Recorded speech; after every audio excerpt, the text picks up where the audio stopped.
Hello दोस्तों, क्या हाल है। तारीख 14 नवंबर 2024, दिन गुरुवार, हिंदी तिथि त्रयोदशी और चतुर्दशी दोनों रहेगी। और आइए बात करते हैं आज के मुख्य समाचार में देश भर की तमाम बड़ी खबरों पर नजर डालते हैं। देखिए दोस्तों, आज के दिन को वर्ल्ड डायबिटीज डे के रूप में मनाया जाता है हर साल 14 नवंबर को, विश्व मधुमेह दिवस। और वहीं आज एक और खास दिन है चिल्ड्रंस डे, हमारे भारत में मनाया जाता है बाल दिवस के रूप में। आज ही के दिन 14 नवंबर को ही ये क्यों मनाते हैं, तो दोस्तों आज के दिन भारत के प्रथम प्रधानमंत्री पंडित जवाहरलाल नेहरू का जन्म दिवस है और उनके इसी जन्मदिन के उपलक्ष्य में आज के दिन को बाल दिवस के रूप में सेलिब्रेट किया जाता है। इसके पीछे वजह यह कि पंडित जवाहरलाल नेहरू को बच्चों से बहुत ज्यादा प्यार था, इसीलिए तो बच्चे उन्हें प्यार से चाचा नेहरू भी कहते हैं। तो ये आज का दिन देश की युवा पीढ़ी की मासूमियत, उनके सपनों और भविष्य को संजोने के लिए समर्पित है। उन्होंने एक बहुत ही अच्छी लाइन कही थी, the childrens of today will make the India of tomorrow, यानी आज के बच्चे ही भारत का कल का आने वाला भविष्य है। इसीलिए हमें अपने बच्चों को अच्छी शिक्षा देनी चाहिए, है ना। तो सभी चुन्नू मुन्नू नन्हे मुन्ने बाल गोपाल बच्चों को बाल दिवस की ढेर सारी हार्दिक शुभकामनाएं देते हुए आगे बढ़ते हैं खबरों में। देखिए 10 राज्यों की 31 विधानसभा और केरल वायनाड की लोकसभा सीट पर वोटिंग खत्म हुई। हालांकि कुछ जगहों पर हिंसा भी देखी गई। बंगाल में एक टीएमसी नेता की भी जान चली गई। राजस्थान में भी एक निर्दलीय प्रत्याशी ने एसडीएम को थप्पड़ मारा। ये कुछ कंट्रोवर्सी भी हुई। पीएम मोदी ने भी झारखंड में कहा कि झारखंड नया इतिहास रचने को तैयार है। 23 नवंबर के बाद एनडीए सरकार के शपथ ग्रहण में मैं भी उपस्थित रहूंगा। वैसे झारखंड में मुख्यमंत्री हेमंत सोरेन भी बोले कि अगर हमारी सरकार बनी तो हर गरीब को देंगे सालाना 1-1 लाख रुपए।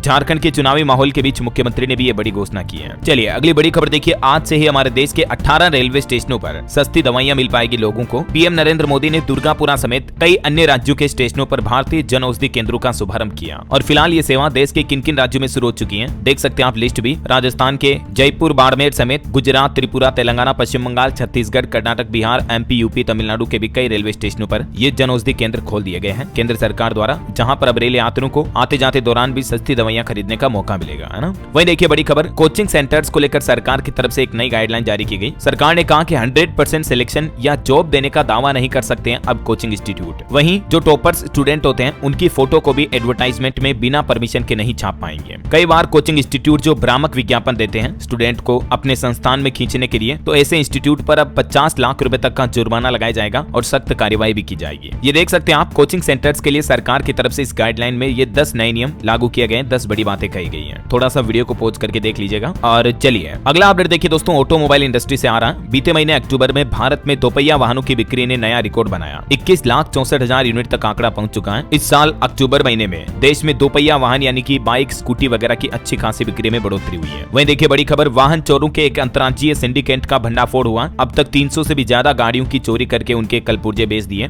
दिल्ली पुलिस की क्राइम ब्रांच ने वाहन चोरी के एक बड़े गैंग का पर्दाफाश किया है। इस गिरोह के 3 मुख्य सदस्यों को गिरफ्तार भी कर लिया गया है और उनके कब्जे से 2 चोरी की कारें और 14 इंजन भी बरामद किए गए, है ना। तो ऐसे वाहन चोर उचक्के बदमाशों से आप भी सावधान रहें। चलिए अगली खबर है, नई खरीफ फसल आने पर अब प्याज की कीमतों में और गिरावट आने की संभावना है। एक सरकारी अधिकारी की तरफ से ये बात कही गई। वैसे अभी सरकार भी बफर स्टॉक के रूप में प्याज को 35 रुपए प्रति किलो की रियायती दरों पर बेच रही है। वहीं इस बार गेहूं उत्पादन में सरकार का आकलन और गणित कुछ यूं फेल हो गया। भारत ब्रांड आटे के बावजूद भी गेहूं के आटे के रेट कम नहीं हो रहे हैं और रिपोर्ट्स की माने तो आने वाले समय में गेहूं, आटा वगैरह की महंगाई और बढ़ सकती है। चलिए अगली खबर देखिए, केंद्र सरकार ने राष्ट्रीय तकनीकी वस्त्र मिशन के तहत 13 करोड़ रुपए की 12 शोध परियोजनाओं को मंजूरी दी है। केंद्रीय कपड़ा मंत्री गिरिराज सिंह की अध्यक्षता में ये 10वें मिशन संचालन समूह का उद्घाटन किया गया। देश में क्लॉथ इंडस्ट्री को और ज्यादा बढ़ावा देने के लिए टेक्सटाइल को इससे बूस्ट मिलेगा, है ना। वहीं देखिए एक रिपोर्ट सामने आ रही कि देश में नौकरी और सबसे अधिक वेतन देने वाला शहर कर्नाटक का बंगलुरु शहर बन चुका है। मुंबई, चेन्नई समेत कई शहरों में किए गए सर्वे के बाद ये रिपोर्ट सामने आई है। वहीं भारतीय स्टेट बैंक एसबीआई की भी एक रिसर्च आ रही है कि फरवरी महीने तक ब्याज दरों में कटौती नहीं होने की संभावना है। जनवरी से मुद्रास्फीति में कमी आएगी, तो फरवरी 2025 के बाद हो सकता है आपको बैंक लोन वगैरह में थोड़ी ब्याज दरों में रियायत देखने को मिले, है ना। वही खबर है दोस्तों, इस बार उत्तर प्रदेश प्रयागराज में महाकुंभ 2025 में पहली बार इजराइल, अमेरिका और फ्रांस समेत दुनिया के तमाम देशों के दिग्गज भारत के जवानों के साथ गंगा आरती करेंगे। उत्तर प्रदेश सरकार देश विदेश से आने वाले मेहमान श्रद्धालुओं को महाकुंभ की भव्यता, दिव्यता का एहसास कराने की तैयारियों में जुटी है। और इस बार आपको प्रयागराज महाकुंभ में कई विदेशी हस्तियां भी आरती करते हुए नजर आएगी, क्योंकि कई विदेशी मेहमानों को न्योता दिया गया है। और महाकुंभ 2025 में ये भी प्लान बनाया गया है, 40,000 से ज्यादा रिचार्जेबल लाइट से रोशन होगा मेला क्षेत्र। शिविरों में भी नहीं होगी जीरो लाइट की स्थिति। चलिए अगला अपडेट देखिए, एक एक्सपर्ट एनालिसिस निकल कर आ रही है। डेमोग्राफिक डिविडेंड के लिए शिक्षा पर सार्वजनिक खर्च बढ़ाना जरूरी है। जीडीपी का 6% होना चाहिए शिक्षा के लिए खर्च, लेकिन सालाना 2.5% के लगभग ही हो पा रहा है। अगर देश में एजुकेशन को बेहतर करना है तो एजुकेशन बजट को बढ़ावा देना पड़ेगा। वहीं खबर है दिल्ली में घने कोहरे के बीच राहत की खबर देखिए, अभी लागू नहीं होगी ग्रेप 3 की पाबंदियां।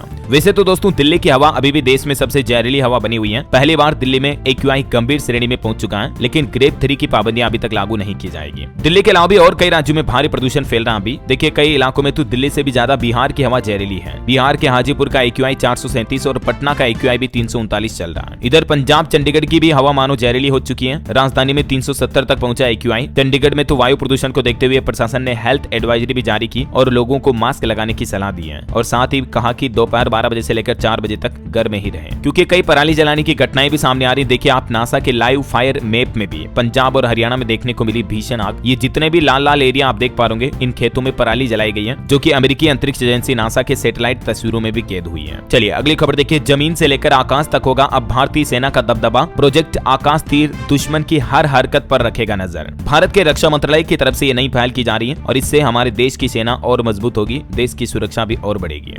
दोस्तों आज की खबरों की तरफ आगे बढ़ें, इससे पहले मैं आपको मार्केट के बारे में थोड़ा बताना चाहता हूं। आजकल स्टॉक मार्केट में वोलेटिलिटी बढ़ गई है और ये समझना जरूरी है कि आपकी ट्रेडिंग स्ट्रेटेजीज कितनी स्ट्रॉन्ग है। क्या आप जानते हैं कि बहुत सारे लोग इसी वजह से पैसा नहीं कमा पा रहे हैं। मार्केट की तेजी और मंदी को समझना सही स्ट्रेटेजीज के साथ बहुत जरूरी है और इसीलिए मैं आपको जेब्रा लैंड प्लेटफॉर्म की एक इंसाइटफुल किताब रिकमेंड कर रहा हूँ। इसका नाम है 51 ट्रेडिंग स्ट्रेटेजीज, जो कि इंडियन स्टॉक मार्केट के लिए स्पेशली डिजाइन की गई है। ये बुक आपको swing trading, intraday, advance, positional, scalping, options और प्राइस एक्शन जैसे स्टाइल्स को कवर करती हैं और हर स्टाइल पे एक डेडिकेटेड चैप्टर है जो थ्योरी के साथ प्रैक्टिकल एग्जांपल्स और रिसर्च इनसाइट्स शेयर करता है। रियल वर्ल्ड सिनेरियोज और हिस्टोरिकल डेटा के साथ ही ये स्ट्रेटेजीज मार्केट डायनेमिक्स को समझने में भी मददगार है। इस किताब में आपको रियल टाइम लर्निंग और बैक टेस्टेड रिजल्ट्स भी मिलेंगे, जिससे आप अपनी स्ट्रेटेजीज को मार्केट में टेस्ट कर सकते हैं। दोस्तों ये किताब बिगनर्स और एडवांस ट्रेडर्स दोनों के लिए परफेक्ट है और सबसे अच्छी बात पता क्या, वो ये कि ये अफोर्डेबल भी है। जो नॉलेज आपको इसमें मिलेगा वो बिल्कुल प्राइसलेस है। अगर आप सीरियसली ट्रेडिंग में इंटरेस्टेड हैं तो ये बुक आपके लिए परफेक्ट गाइड हो सकती है। तो अगर आप 51 ट्रेडिंग स्ट्रेटेजीज बुक लेना चाहते हैं तो नीचे डिस्क्रिप्शन और पिन कमेंट में लिंक दिया हुआ है। आप कूपन कोड NEWS15 यूज करके और डिस्काउंट भी ले सकते हैं। और भी अगर आपको ट्रेडिंग, इन्वेस्टिंग या पर्सनल फाइनेंस पर बुक्स चाहिए तो आप जेब्रा लैंड की वेबसाइट को डेफिनेटली चेक करें। वहीं देखिए जम्मू कश्मीर में धारा 370 की वापसी पर गृह मंत्री अमित शाह ने कहा कि अगर इंदिरा गांधी स्वर्ग से भी वापस आ जाती हैं तो भी धारा 370 बहाल नहीं होगी। वहीं विश्व हिंदू परिषद की तरफ से भी एक रिपोर्ट जारी की गई, जिसके मुताबिक देश भर में हिंदुओं और हिंदुओं के मंदिरों पर हमले और युवतियों की हत्या के मामले 300 से भी ज्यादा सामने आए हैं। जनवरी 2023 से लेकर इस साल छठ पूजा तक देश में इतने हिंदुओं पर अत्याचार की घटनाएं देखने को मिली हैं और विश्व हिंदू परिषद ने इन आंकड़ों को जारी करते हुए सरकार से कानूनी कार्रवाई करने की भी अपील की है। और भारतीयों की संपत्ति पर एक रिपोर्ट देखिए, बीते 10 साल में भारतीय परिवारों की संपत्ति 717 लाख करोड़ रुपए बढ़ी है, जिनमें 11% कमाई लोगों को शेयर बाजार से हुई है। लॉन्ग टर्म में इक्विटी में निवेश ने लोगों को सबसे अच्छा रिटर्न, ज्यादा रिटर्न दिया है। ये अलग अलग एसेट क्लास में भी रिटर्न आप देख सकते हैं। सोना चांदी प्रॉपर्टी इन्वेस्टमेंट वालों को भी अच्छा खासा रिटर्न मिला है। वहीं देखिए प्रधानमंत्री नरेंद्र मोदी झारखंड चुनावी जनसभा में बोले कि रोटी बेटी और माटी की सुरक्षा से खिलवाड़ नहीं होने देंगे। जेएमएम सरकार ने घुसपैठियों को बसाया, कोर्ट में झूठ बोला कि घुसपैठ हुई ही नहीं। और वैसे पीएम मोदी ने बिहार वासियों को भी कई बड़ी सौगात दी। 12,000 करोड़ रुपए के नए प्रोजेक्ट शुरू किए। दरभंगा में एम्स हॉस्पिटल की नींव भी रखी, 3 नए रेलवे स्टेशन, बाईपास का भी लोकार्पण किया और बोले कि आंखों का अस्पताल भी बन रहा है। ये तस्वीरें आप देख सकते हैं। बिहार में पीएम मोदी के भाषण की ये कुछ बड़ी बातें रही। उन्होंने शारदा सिन्हा को भी श्रद्धांजलि दी और बिहार के मुख्यमंत्री नीतीश कुमार ने भी पीएम मोदी के एक बार फिर से पैर छुए। भाषण के बाद उन्हें प्रणाम किया और उन्हें पीएम की कुर्सी तक ले गए। पहले ऐसा 7 जून को भी किया था जब इलेक्शन के नतीजे आए थे, नई सरकार वगैरह बनी थी, है ना। इधर देखिए राहुल गांधी केरल वायनाड में जिप लाइन पर एंजॉय करते हुए दिखे। 300 मीटर की ऊंचाई से दिखाई वायनाड की खूबसूरती और बोले कि ये मेरे लिए राजनीति से भी बढ़कर है। चलिए अगला अपडेट देखिए, रिलायंस जियो की तरफ से एक सबसे छोटा रिचार्ज प्लान पेश किया गया। 11 रुपए के इस रिचार्ज प्लान में 10 GB तक का डेटा आपको मिल सकता है। हालांकि इसकी वैलिडिटी बहुत ही कम होती है। अगर आपको इंस्टेंट डाउनलोडिंग के लिए डेटा चाहिए तो आप ले सकते हैं, बाकी 1 आवर वैलिडिटी यानी 1 घंटा ही इसे इस्तेमाल कर सकते हैं। और वहीं दोस्तों जियो की तरफ से एक 90 दिन वाला सस्ता प्लान भी पेश किया गया। इस प्लान में आपको अनलिमिटेड कॉलिंग के साथ ही 200 GB तक डेटा भी दिया जाएगा। ये 899 का प्लान है। चलिए अगला अपडेट देखिए, एक रिपोर्ट आ रही है कि बिजनेस के 100 सबसे पावरफुल लोगों में एलन मस्क नंबर 1 पर हैं। फॉर्च्यून की लिस्ट में एनवीडिया के CEO जेनसेन दूसरे और मुकेश अंबानी हमारे भारत के 12वें नंबर पर रहे। ये देख सकते हैं आप दुनिया भर के टॉप 100 बिजनेस लीडर्स की लिस्ट में टॉप 12 कौन कौन है। वहीं खबर है जम्मू कश्मीर के कुलगाम में सुरक्षा बल और आतंकियों की मुठभेड़ अभी भी जारी है। बॉडी मर्ग में 2-3 आतंकी छिपे हुए हैं। अतिरिक्त फोर्स बुलाई गई। नॉर्थ कश्मीर में 8 दिन में 6ठी बार मुठभेड़ हुई। और एक अनोखी खबर देखिए दोस्तों, राजस्थान पुष्कर पशु मेले में आया 11 करोड़ का घोड़ा। दावा किया जा रहा है कि यह देश का सबसे ऊंचा घोड़ा है। इसकी ऊंचाई 72 इंच है। इस घोड़े के पिता का नाम द्रोणा, दादा और परदादा का नाम शानदार और आलीशान है। ये घोड़ा पंजाब मोहाली का है, जिसे अभी पशु मेले में लाया गया है। इस घोड़े का नाम है कर्मदेव। चलिए अगली खबर देखिए। हरियाणा विधानसभा सत्र की शुरुआत हुई। एससी आरक्षण में वर्गीकरण लागू करने का फैसला किया सरकार ने। अनिल विज के जान को खतरा बताने पर हुड्डा बोले कि गृह मंत्री बना दो। गवर्नर ने भी 2 घोषणाएं की। इस विधानसभा सत्र के पहले दिन टोटल 7 विधेयक पेश किए गए, जिनमें कौन कौन से विधेयक हैं देख सकते हैं आप। ये सत्र टोटल 3 दिन तक चलेगा। 18 नवंबर को सदन की कार्यवाही होगी। वहीं सदन में गवर्नर ने भी सरकार के 2 बड़े फैसलों की घोषणा की है, जिसमें एक तो हरियाणा में सीईटी पास करने वाले युवाओं को अगर 1 साल तक नौकरी नहीं मिली तो फिर हरियाणा सरकार अगले 2 साल तक 9,000 रुपए हर महीना बेरोजगारी भत्ता के रूप में देगी। और ग्रुप सी और डी की महिला कर्मचारियों को उनके मनचाहे जिले में तैनाती की नीति लाई जाएगी। नाइट शिफ्ट में उन्हें गाड़ी की सुविधा भी मिलेगी। तो ये हरियाणा सरकार की अच्छी पहल है। और चलिए अगली खबर देखिए। पश्चिम बंगाल कोलकाता ट्रेनी डॉक्टर मामले पर खबर आ रही कि गवर्नर ने ममता सरकार से रिपोर्ट मांगी। आरोपी संजय रॉय ने खुद को बेगुनाह बताया था। पूर्व कमिश्नर पर फंसाने के आरोप भी लगे हैं। वहीं बड़ी खबर है दोस्तों, बुलडोजर एक्शन पर भी सुप्रीम कोर्ट की तरफ से नई गाइडलाइंस जारी की गई और सुप्रीम कोर्ट ने आखिरकार अपने अंतिम फैसले में बुलडोजर कार्यवाही पर रोक लगा दी है। उत्तर प्रदेश की योगी सरकार को अब बुलडोजर एक्शन लेना भारी पड़ेगा। हालांकि बुलडोजर एक्शन में कुछ ऐसी कंडीशन रखी गई है जिन पर यह सुप्रीम कोर्ट का नया दिशा निर्देश लागू नहीं होगा। और वो कंडीशन है, सार्वजनिक स्थानों पर अगर कोई अवैध निर्माण करता है तो उस पर बुलडोजर चलाया जा सकेगा, उसमें रोक नहीं होगी। बाकी बुलडोजर एक्शन पर देश के सर्वोच्च न्यायालय सुप्रीम कोर्ट ने कहा कि अफसर जज नहीं बन सकते हैं। प्रॉपर्टी तोड़ने से पहले लोगों को 15 दिन का नोटिस देना पड़ेगा। बुलडोजर चलाते दौरान वीडियोग्राफी करना भी जरूरी होगा। और अगर कोई अफसर दोषी पाया गया और निर्माण कार्य तोड़ दिया तो निर्माण करवाना पड़ेगा, वापस मुआवजा देना पड़ेगा। हालांकि यूपी की योगी सरकार ने भी सुप्रीम कोर्ट के फैसले का स्वागत करते हुए कहा कि यूपी में बुलडोजर 6 शर्त चलता रहेगा। 15 पॉइंट में सुप्रीम कोर्ट ने अपनी टोटल ये गाइडलाइन जारी की है। मैंने आपको कल दिन में डिटेल जानकारी बताई भी थी इस बारे में। ये वो 15 ही पॉइंट आप देख सकते हैं जो सुप्रीम कोर्ट की तरफ से ये फैसला सुनाते हुए गाइडलाइन के रूप में जारी किया गया है। और सुप्रीम कोर्ट ने ये 7 तख्त टिप्पणी भी की। कहा कि अधिकारी जज नहीं बन सकते हैं, खुद अपने हाथों फैसला नहीं ले सकते हैं, है ना। चलिए अगली खबर देखिए। मणिपुर राज्य में उग्रवादियों के मारे जाने के बाद लगातार तनाव का माहौल है। इस बीच केंद्र सरकार ने सीआरपीएफ की 20 और कंपनियां भेजी। आखिरकार रातों रात केंद्र सरकार ने प्लेन से मणिपुर में तकरीबन 2000 सीएपीएफ के जवान भेजे। राज्य में कानून व्यवस्था बनाए रखने के लिए 30 नवंबर तक ये अतिरिक्त सीएपीएफ और सीआरपीएफ जवानों की कंपनियां तैनात रहेगी। जिरीबाम हमले के बाद केंद्र सरकार की तरफ से मणिपुर में ये सुरक्षा बढ़ाई गई है। घटना के विरोध में इम्फाल घाटी के 5 जिले भी बंद रहे। चलिए खबर है, देव दीपावली के त्योहार से पहले वाराणसी नो फ्लाई जोन घोषित किया गया। 15 नवंबर को सजेगी काशी। 15 नवंबर को देव दीपावली का त्योहार भी है कल। वहीं रेलवे से खबर आ रही कि 2025 की इस तारीख को चलेगी न्यू दिल्ली श्रीनगर वंदे भारत ट्रेन और कई राज्यों के रेलवे स्टेशनों पर इस ट्रेन का ठहराव होगा। सरकार का प्लान है 25 जनवरी से ही नई दिल्ली श्रीनगर वंदे भारत स्लीपर ट्रेन चलाने का फैसला किया है। खास करके जम्मू कश्मीर के लोगों को नए साल 2025 में ये बड़ा तोहफा मिलेगा। बहरहाल अभी तो कुछ और महत्वपूर्ण और काम की खबरें देखेंगे दोस्तों अपन, लेकिन फिलहाल वक्त तो चला है आज के ताजा मौसम समाचार जानने का। तो देखिए अभी भी मौसम विभाग ने आज तमिलनाडु, पुडुचेरी, कराईकल, केरल, माहे, तटीय आंध्र प्रदेश, यनम और दक्षिणी आंतरिक कर्नाटक में गरज के साथ तेज बारिश होने का अनुमान व्यक्त किया है। और खबर देखिए कि पाकिस्तान के लाहौर के जहरीले धुएं से हमारे उत्तर भारत में भी धुंध कोहरा सा छाया हुआ है। अमृतसर में तो विजिबिलिटी 50 मीटर तक रह गई है। दिल्ली में 8 फ्लाइट को डाइवर्ट भी करना पड़ा। पूरे एनसीआर में एक्यूआई 400 के पार पहुंच चुका है। राजस्थान में भी 17 नवंबर के बाद सर्दियां बढ़ना शुरू हो जाएगी। मध्य प्रदेश में 15 नवंबर के बाद तेज ठंड पड़ेगी। छत्तीसगढ़ में भी 15 तारीख से ठंड की शुरुआत हो जाएगी। हिमाचल प्रदेश में 15-16 तारीख को बारिश और बर्फबारी की चेतावनी है। 4 दिन तक घनी धुंध का येलो अलर्ट भी जारी किया है। और भी कुछ अगले 24 घंटों के दौरान अलग अलग राज्यों में मौसम की संभावित गतिविधियां क्या रह सकती हैं, तो इसकी डिटेल आप स्क्रीन पर देख लीजिएगा। और चलिए मौसम के बाद आगे बढ़ते खबरों में सराफा बाजार पर नजर डालें दोस्तों, तो देखिए सोना चांदी के भाव पर एक बड़ी खबर तो ये आ रही है। देखिए अमेरिका में डोनाल्ड ट्रंप की जीत के बाद गोल्ड मार्केट में लगातार गिरावट का दौर जारी है और मार्केट एक्सपर्ट का यह अनुमान है दोस्तों कि दिसंबर में 72,500 तक भी गिर सकता है सोने का भाव। अभी 77,430 रुपए प्रति 10 ग्राम चल रहा है दिल्ली सराफा बाजार में, जबकि पिछले महीने अक्टूबर की 27 तारीख को यानी लगभग 15-20 दिन पहले अभी सोने का भाव कितना था 80,400 पर, जो अभी इतना तो टूट चुका है। कुछ अलग अलग शहरों में भी देखिए सोना 266 रुपए बढ़कर 75,000 रुपए तक पहुंच चुका है। ये ज्वेलरी वाले सोने का रेट है। और चांदी 89,645 रुपए प्रति किलो बिक रही है। और भी अलग अलग कैरेट के हिसाब से सोने का रेट आप देख सकते हैं स्क्रीन पर। वहीं मार्केट के हालातों पर भी नजर डाले दोस्तों, तो शेयर बाजार में भारी गिरावट का दौर जारी है। बढ़ती महंगाई के कारण लूट का बाजार 1% से भी ज्यादा टूटकर बंद हुआ सेंसेक्स निफ्टी, क्योंकि शेयर बाजार में बड़े निवेशकों की बिकवाली जारी है। ऊपरी स्तर से निफ्टी 10% तक टूट चुका है। बीते कुछ दिनों में सेंसेक्स अपने हाई से 8,300 अंक नीचे चल रहा है। बीते दिन भी सेंसेक्स में 984 अंक की गिरावट दर्ज हुई, अभी 77,690 के लेवल पर है। निफ्टी भी 324 अंक गिरा। बीएसई स्मॉल कैप में भी 1651 अंक की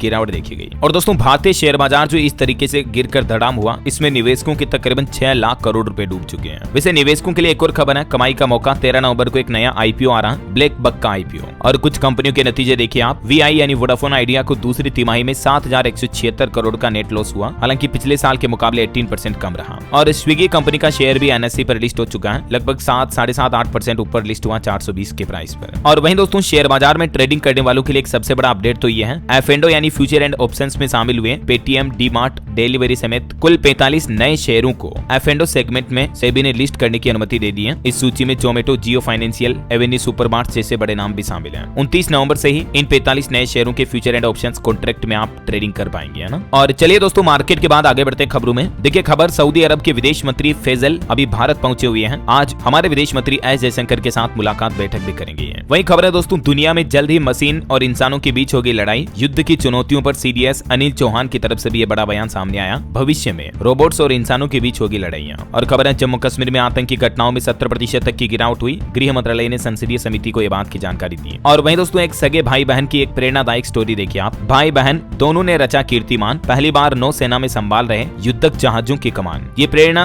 देवस्थली INS त्रिकंत के कमांडिंग अफसर के तौर पर काम कर रही है और उनके भाई ईशान को INS विभूति का कमांडर बनाया गया। मेनी कांग्रेट्स दोनों भाई बहनों को। और बड़ी खबर देखिए, सुप्रीम कोर्ट ने अनुकंपा नियुक्ति की एक याचिका को खारिज कर दिया, ये कहते हुए कि ये सरकारी नौकरी पाने का कोई निहित अधिकार नहीं है। मतलब अनुकंपा नियुक्ति भी सिचुएशन के आधार पर ही दी जा सकती है, ये कोई जन्मसिद्ध अधिकार नहीं है ऐसा। और दोस्तों दुनिया में चल रहे युद्ध के हालातों के बीच विदेश मंत्री एस जयशंकर का कहना है कि पश्चिम एशिया की वर्तमान स्थिति गंभीर चिंता की बात है। भारत इन देशों में चल रहे युद्ध के विराम के पक्ष में है, मतलब लड़ाई पर रोक लगनी चाहिए। और खबर है, लोक मंथन भाग्यनगर 2024 कार्यक्रम का उद्घाटन करेंगी देश की राष्ट्रपति द्रौपदी मुर्मू। 21 नवंबर से इसकी शुरुआत होगी। ये 4 दिवसीय संस्कृति महाकुंभ का आयोजन हैदराबाद में किया जाना है। 21 नवंबर से शुरू होगा। इसमें दुनिया के 10 देशों के मूलवासी शामिल होंगे। और खबर है, भारत की तीनों सेनाओं ने किया पहला अंतरिक्ष अभ्यास भी, भावी युद्ध क्षेत्र की स्थितियों की जानकारी ली। और ये पहली बार ऐसा मौका देखने को मिला जब तीनों सेनाएं एक साथ आसमान में युद्धाभ्यास कर रही है। वहीं पेंशन पाने वालों के लिए बड़ा अपडेट है, रिटायरमेंट से पहले तैयार होंगे अब पेंशन के दस्तावेज, किस फाइल को कितने दिन में मिलेगी मंजूरी, इसको लेकर भी सभी मंत्रालयों को सरकार की तरफ से कुछ नए दिशा निर्देश जारी किए गए हैं। ये देख सकते हैं आप, सरकार द्वारा जारी पेंशन एवं पेंशन भोगी कल्याण विभाग ने अपने कार्यालय ज्ञापन में क्या सूचना जारी की है। चलिए खबर है, उत्तर प्रदेश में अब नेपाल की सीमा पर बढ़ाई जाएगी सतर्कता, बॉर्डर से सटे 5 जिलों में स्थापित होगी ATS यूनिट। और वहीं यूपी की योगी सरकार की बड़ी कार्रवाई देखिए, जमीन अधिग्रहण घोटाले में 4 राजस्व निरीक्षक समेत 10 कर्मचारियों को दोषी करार दिया। मुख्यमंत्री ने इन्हें तुरंत सस्पेंड करने का आदेश जारी किया है। और एक अच्छी रिपोर्ट देखिए, भारतीय स्टार्टअप के लिए आए अच्छे दिन, इस साल अक्टूबर तक मिला $10 बिलियन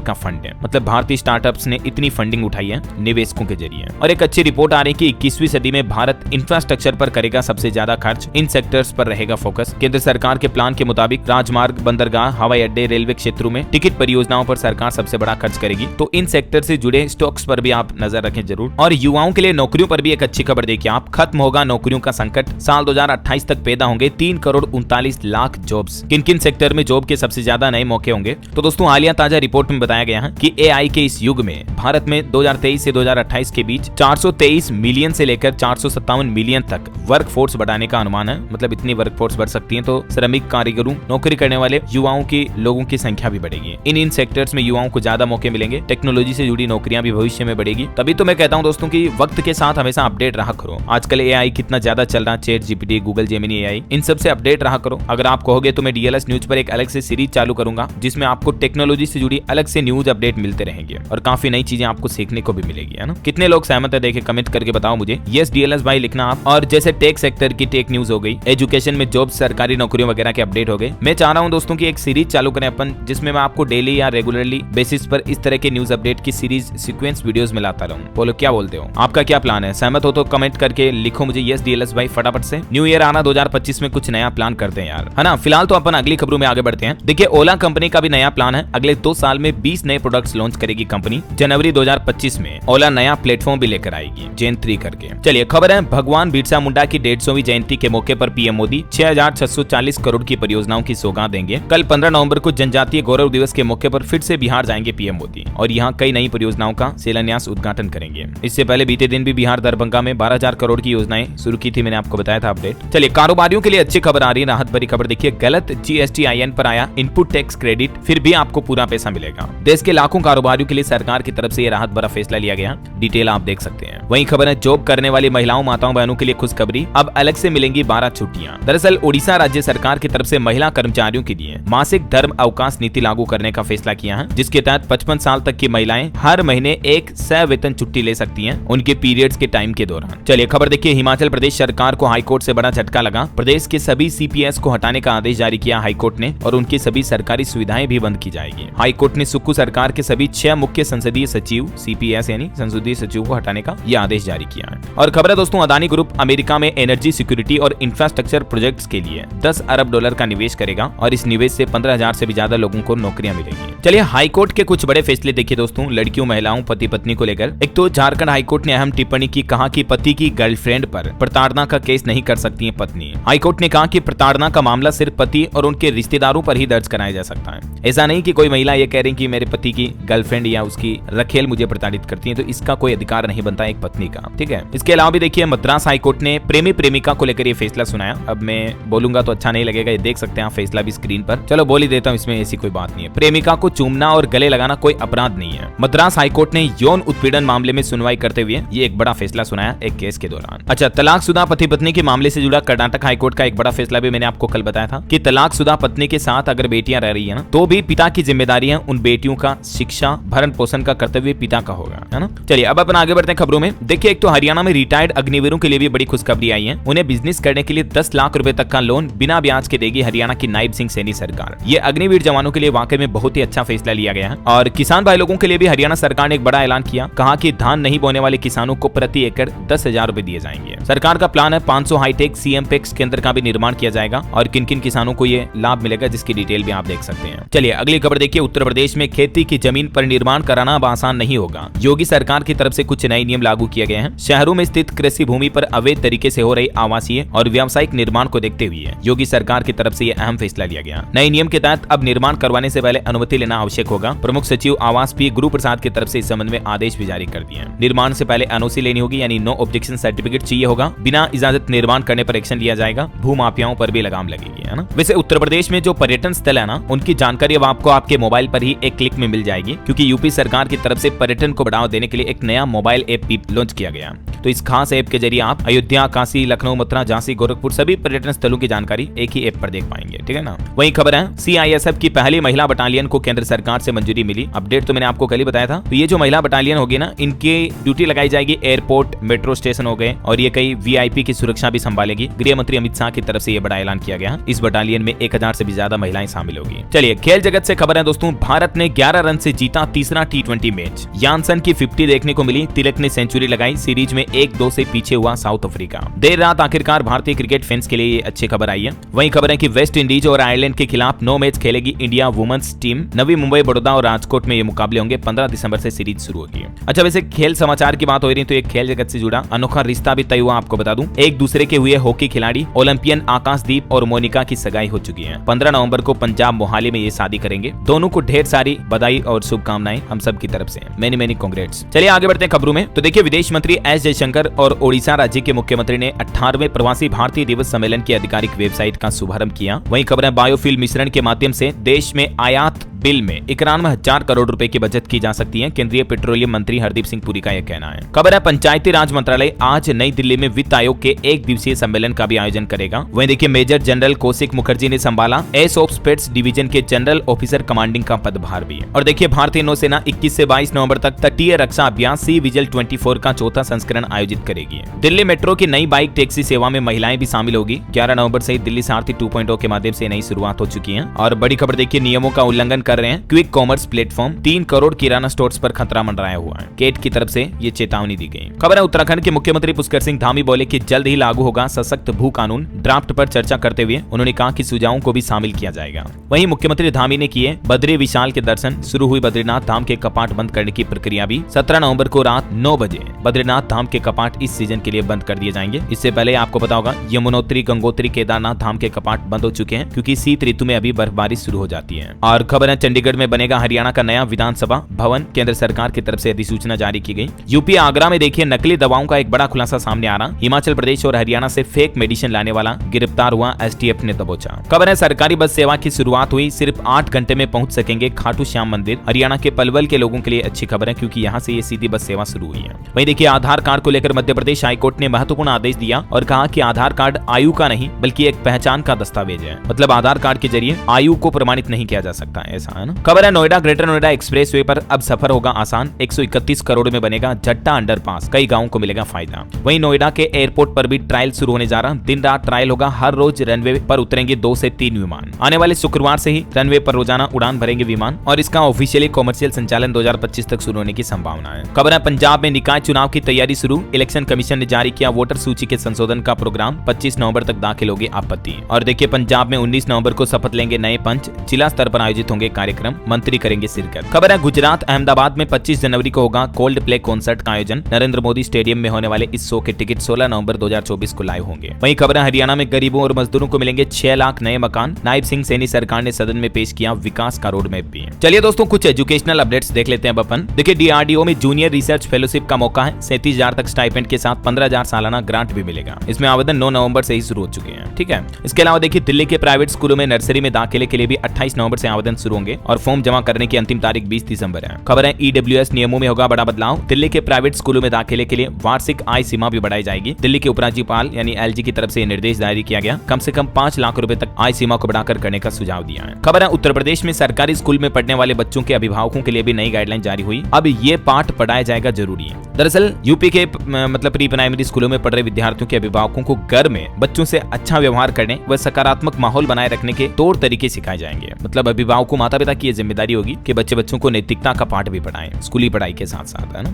और देखिए बिहार बोर्ड ने भी दिया 12वीं की परीक्षा के लिए आवेदन करने का एक और मौका। जिन उम्मीदवारों ने अभी तक भी फॉर्म नहीं भरा तो बिहार बोर्ड 2025 एग्जाम के लिए आवेदन फिर से कर सकते हैं, क्योंकि बिहार बोर्ड ने विंडो फिर से ओपन कर दी है। ये इसका ऑफिशियल पोर्टल है और अभी आवेदन करने की लास्ट डेट जो है ना 17 नवंबर तय की गई है, ठीक है ना। ये नोटिस भी आप देख सकते हैं। वहीं खबर है बिहार में तीसरे चरण की शिक्षक भर्ती के लिए रिवाइज्ड वैकेंसी जारी हुई, प्राइमरी में भरे जाएंगे 25,505 पद। और बिहार की नीतीश सरकार ने शिक्षकों को भी एक और खुशखबरी दी, हर महीने की 10 तारीख तक जरूर करें ये काम। दरअसल बिहार सरकार दिसंबर से ही राज्य के सरकारी स्कूलों में हर महीने एक उत्कृष्ट शिक्षक को पुरस्कृत करेगी। मतलब हर स्कूल का जो अच्छा शिक्षक होगा ना उनको पुरस्कार दिया जाएगा। और शिक्षक प्रधानाध्यापक को 10 दिसंबर तक शिक्षा विभाग के ई शिक्षा कोर्स पोर्टल पर ये जानकारी भी देनी होगी कि कौन टीचर अच्छा परफॉर्म कर रहा मतलब स्कूल में, ऐसा है ना। और बिहार में सक्षमता पास शिक्षकों के लिए भी खुशखबरी आई, सीएम नीतीश कुमार इस दिन देंगे नियुक्ति पत्र। 20 नवंबर को 1,40,000 से भी ज्यादा सक्षमता पास शिक्षकों को नियुक्ति पत्र दिए जाएंगे। और खबर है दिसंबर जनवरी में 4 परीक्षाओं के जरिए 2462 पदों पर भर्ती होगी। उत्तर प्रदेश अधीनस्थ सेवा चयन आयोग की तरफ से यह कार्यक्रम जारी किया गया। और ओएनजीसी में भी 2236 पदों पर निकली भर्ती के लिए आवेदन की तारीख बढ़कर अभी 20 नवंबर हो चुकी है, तो तब तक आप अप्लाई कर सकते हैं, ठीक है। फीस भी इसमें निःशुल्क है। वहीं देखिए यूपी में पीसीएस आरओ पर छात्र आंदोलन अभी भी जारी है, कुछ तस्वीरें आप देख सकते हैं। तो ये तो हो गई एजुकेशनल खबरें। और एक मोबाइल फोन लॉन्चिंग पर अपडेट है दोस्तों, रेडमी का F4 5G स्मार्टफोन 20 नवंबर को लॉन्च होगा, इसकी अनुमानित कीमत 10,000 रुपए तक हो सकती है। चलिए अब अपन कुछ अंतर्राष्ट्रीय न्यूज देख लेते हैं। देखिए एक तो तालिबान ने भारत में पीएचडी छात्र को बनाया राजनयिक, मुंबई के वाणिज्य दूतावास में नियुक्त किया। वहीं रशिया का नया प्लान है, बच्चे पैदा करने के लिए नया कानून बनाएगी रूस सरकार, घटती आबादी के चलते फैसला लिया। इस तरह का मंत्रालय बनाने पर भी विचार किया जा रहा और बच्चों के जन्म पर 9 लाख रुपए तक का इनाम भी देगी अब रूस की गवर्नमेंट, वहां के देश की आबादी बढ़ाने के लिए। अच्छा वहीं अमेरिकी चुनाव के बाद डोनाल्ड ट्रंप और अमेरिका के वर्तमान राष्ट्रपति जो बाइडेन की मुलाकात भी हुई। बाइडेन ने हाथ मिलाकर ट्रंप का व्हाइट हाउस में स्वागत किया और सत्ता सौंपने पर बातचीत भी हुई। चुनावी जीत के बाद पहली बार ये व्हाइट हाउस में पहुंचे। चुनावी जीत तो क्या 4 सालों बाद व्हाइट हाउस लौटे डोनाल्ड ट्रंप। अच्छा और अमेरिका के नए रक्षा सचिव होंगे फॉक्स न्यूज के host Pete Hegseth. Donald Trump ने ये बात की भी घोषणा की है।